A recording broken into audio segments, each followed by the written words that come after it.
Well, if you're like me and you're tired of unreliable supply of seedlings, join me as I make my very own trays of seedlings. Welcome to Fetchbite Farm. So today we're gonna make our very own trays of seedling for spinach and specifically Swiss chard. So what we have right here is a tray of polystyrene with 200 holes. And I've just got myself a new mix which has perlite and coco peat and compost inside of it. I got it at a local garden store, Builders, at a very affordable rate. And I think this will definitely help us. And I already prepared about 5 trays that will need us to fill with seeds. So suddenly it has a lot of chunky hood. So what I prefer to do instead is I use my sieve. So this sieve will separate the big chunks of wood from actually the potable soil that I'm looking for, and just break it off so that it's easier for it to go through the sieve. And I like to just say, always ensure that your compost is moist, because it's easier for you to irrigate it once it's moist.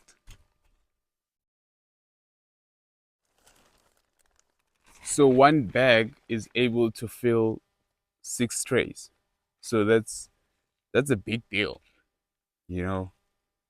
So I think it is very affordable. If it can be able to fill 6 trays, I think if you're looking to make like 10 of them, that will be like 1.5 tray, 1.5 bags, sorry.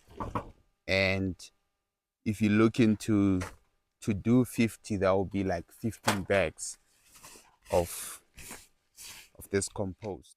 So after you just separated the big chunks from the soil you're looking for, you're gonna be left with this very light compost that you can use for your trays. So we're gonna fill up all these trays and just ensure when you fill it up, you allow it to go to the very bottom of the tray.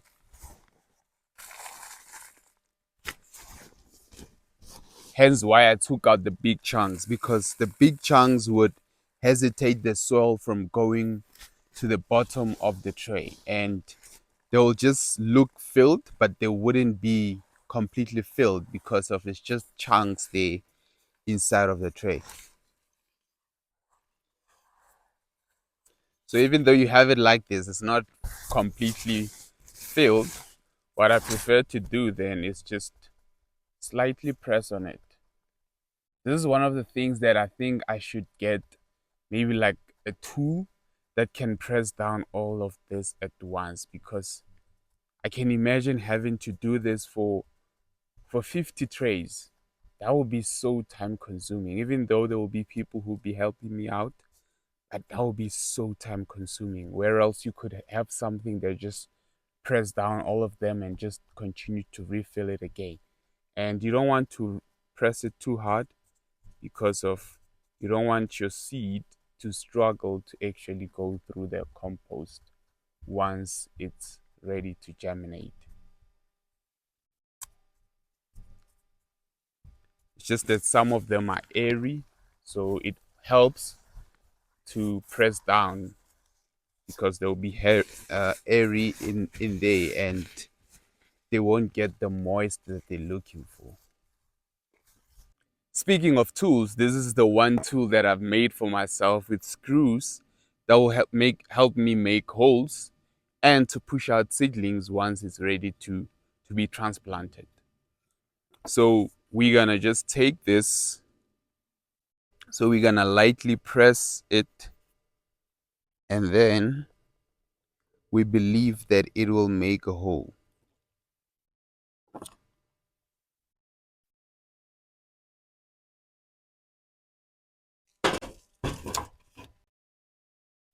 So right now we're gonna plant our seeds.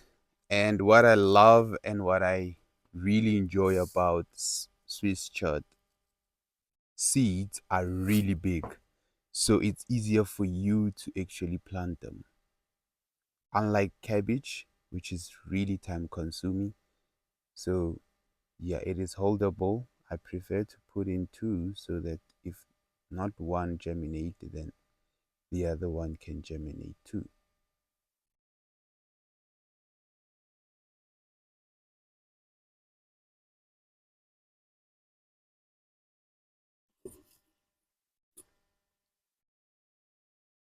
All right, so this is so time consuming. So I will have to do the same thing that I just did here with the rest of these four trays.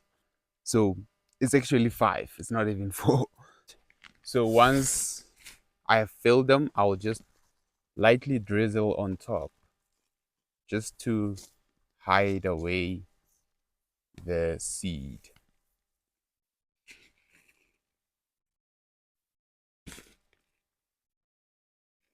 Even if it's just above the whole thing, it's still okay. We just want the seed to just germinate, to be hidden. That's the whole point. And once we have done that, I have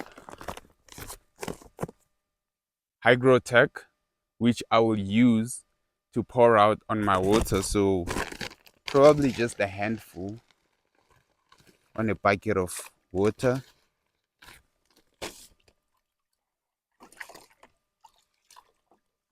And I have my very easy setup that I drizzle, that I used to drizzle. So yeah, that's pretty much it.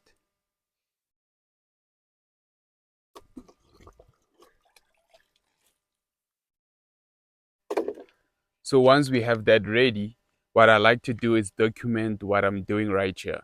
And on this top video right here, you will have a brief of how do I document it. And we're gonna keep this in a very warm place. I'm gonna cover it with plastic, and then I think it will be ready in about 5 days, because that's how long it takes for it to germinate. Then from that point onward, we're gonna just always keep the soil moist, and in about 5 weeks after it germinates, it should be ready to be transplanted. And we're gonna meet again after 5 weeks once it has already germinated and sprouted, and we're gonna actually transplant it together into our garden.